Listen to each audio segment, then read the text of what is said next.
What's up everyone, Steve here again from RC Tanks and Trucks 24/7 here with another video. This time it's the Octane XL by VRX Racing. Now, I haven't reviewed or unboxed anything from VRX before, so this will be interesting.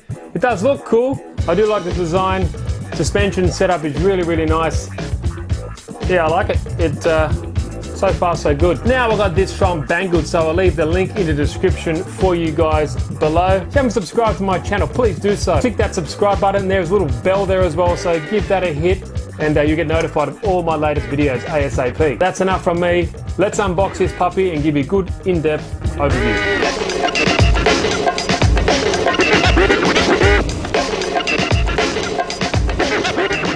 Now the name is the Octane XL. It is a forward drive, ready to run, 2.4 gigahertz buggy. It is brushless. It does include a charger and also a 2-cell LiPo battery, so that's awesome. Quick look around the box like I always do before I crack it open. So here's the top view of the chassis. Looks cool. I've seen this designed in various other kits. The side of the car looks very nice. It does include a balance charger, 3650 size or 3000 kV brushless motor, a 2-cell 7.4 volt 3250 milliamp LiPo battery. Comes with a sealed RX case, 45 amp brushless ESC. Says long droop shocks as well. Now they also make a short course truck like this, but it's kind of a lower spec brushed ESC and all that kind of stuff, but we don't really care about that one. Sweet. Colors look awesome. They definitely pop. I like that design. Let's go through the first box. Oh, we get another box. Here's a V3 balance charger, charges 2S and 3S LiPos. Now this is just a basic charger to get you going in case you have none, but it does the job. Don't expect quick charge times. And as you can see here, you charge via the balance port 3S or a 2S battery. Spare antenna tube and your bind plug. Now here is a 2.4 gigahertz controller. It's branded FlySky, which is nice to see. It's FS GT2. The downside, it takes 8 AA batteries. Flip up style 2.4 gigahertz antenna. It's got a nice rubber coating on the steering wheel here. Now you have your standard array of buttons and switches. You've got your steering trim, throttle trim and your steering dual rate, your reverse switches and your on and off button. Apart from that, pretty standard stuff. Guess it'll do the job. Quite comfy in the hand. Not bad. The fun literature that we all read. Well, we've got some stickers here. Pretty cool. Basic FlySky GT2 instruction manual. Heaps of jargon here about programming the brushed ESC, but that is not relevant to us. Instruction manual. 110 scale electric sand XL buggy. Gives you tips and tricks needed. Basic maintenance, which I guess it's nice if you're new into the hobby. It can give you an indication or a rundown of what is the perfect mesh. Info there how to charge the battery up, and an exploded view, which is always good, of how the car goes back together in case you need to fix it, and your parts list. Okay, what we all want to see. And here she is. It does look very nice. This color scheme, like I said before, pops, and the overall design of this actual car looks cool. That being said, I have seen similar designs to this truck with this cage setup and the straight solid axle at the back. For example, this HPX thruster is very similar. Okay, so what we're dealing with here is a total length of 500mm, 300mm width, height is 220mm, and the wheelbase is 328mm. Okay, so let's see what you get under the hood.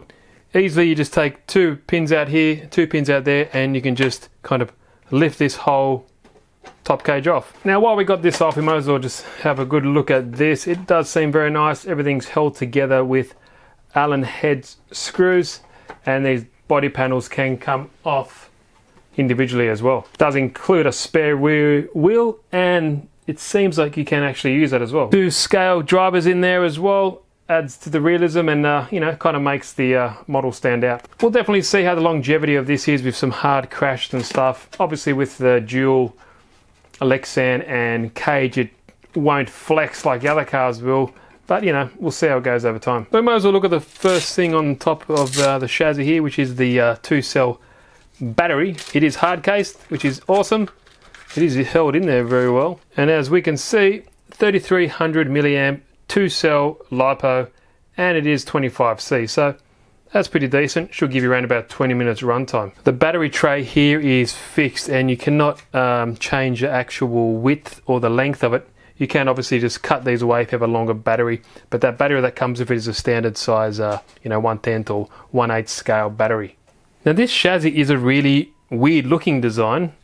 You can see it's flat here at the bottom obviously, but then it kicks up massively here to accommodate for these large shock absorbers. But yeah, it looks cool. I do like the suspension design. It does look very trick when everything is moving.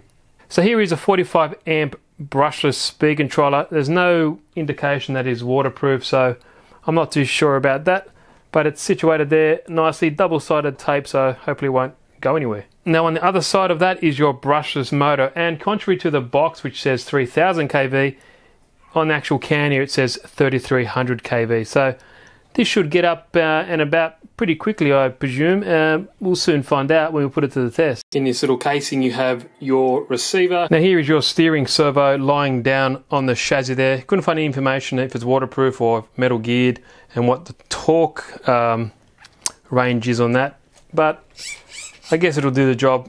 These wheels aren't too big and not too heavy. It also includes a servo saver there as well. Now it's got a combination of different materials for the drive shafts. Up front you have steel dog bone drive shafts, where at the back you got a plastic telescopic drive shaft. So I don't think there's too much power to warrant a steel drive shaft, but I guess we'll soon find out with the running videos. Now you do have a straight axle here, obviously includes a differential. These are all plastic, but all the hardware and everything like that is held together via Allen or hex head screws, and they do have a nylon nut on the end of them as well, so stop them from rattling around and coming loose. Big thumbs up to the suspension design. It does look very cool. Now at the rear you have quite large oil-filled aluminium bodied shocks here. They are threaded of course, so you can adjust the setting however you want. From the factory seems okay. And one thing I noticed, look how many mounting holes there are. If you're a ride height aficionado and you always love changing that around, you got like 30 up top here and at least 10 down the bottom, so you're golden there. Now you got this very unique suspension design. I hope it performs as well as it looks. Now at the front you have threaded shocks as well, but they are plastic body. I'm not too sure why. A combination of plastic and aluminium it seems. The dampening at the front here seems better than the rear, but I guess we'll soon find out when we give it a good test. In stock form it does have pretty good articulation.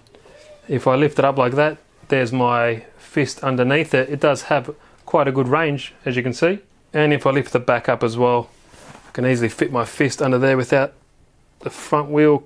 There we go, the front wheel comes up about there, so that's quite a sizable distance there. Now all your uprights and C carriers and all the wishbones and suspension components are all plastic, so I guess we'll find out how durable they are and if they have a good bit of flex in them so they don't just snap. Wheels and tyres look cool.